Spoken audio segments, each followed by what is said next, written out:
सब कुछ मिल जाए लेकिन यदि सद्गुरु नहीं मिले तो जीवन मिला जैसा नहीं मिला, कोई अर्थ नहीं रखता है। क्योंकि जीवन का अर्थ तो है ज्ञान प्राप्त करना।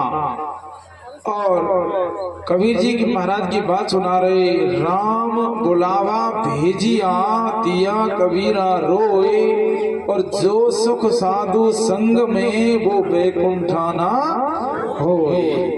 बैकुंठ में सत्संग नहीं है, ज्ञान नहीं है, तो ऐसे सत्संग संत महापुरुषों के संग की महिमा है।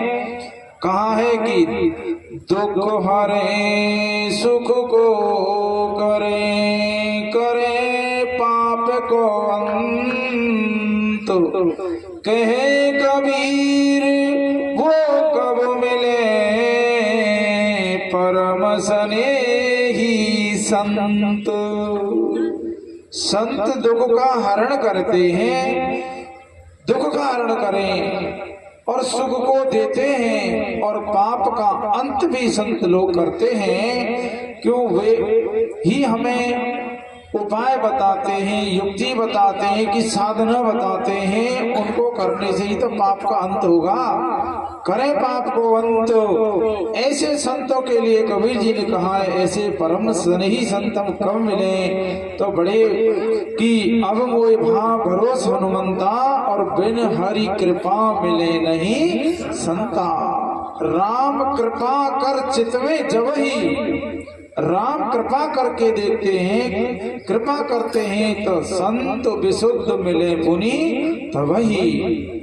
तो संतों का समागम बड़े भाग्य कहें, भगवान के असीम कृपा कहें से मिलता है। और फिर उनकी वाणी की पुण्य पुंज बिन मिलहिन संता, और सत्संगति संसृत कर अंता। जब मनुष्य के पुण्य जब पुण्य होते हैं, बहुत सारे पुण्य होते हैं, सत्संग मिलता है, संत मिलते हैं। और सत्संग जब संत मिल जाए ना, तो आप घर घर गृहस्थी की बातों की कहानी मत तो सुना और मत सुनो। संतों के पास बैठ गए तो अपने घरेलू दुख दर्द जो है ना, संकट की बातें ही मत करो। उनके पास तो सत्संगति, सत्संग की बात करो। उस सत्संग से होगा संस्कृति कर अंता। संस्कृति कहते हैं जन्म और मरण का अंत सत्संग से ही होता है। सो हमें उपलब्ध है। आइए इसी क्रम में हम परम श्रद्धेय परम पूज्य स्वामी घनश्याम दास जी महाराज से निवेदन करेंगे कि वो भी 20 मिनट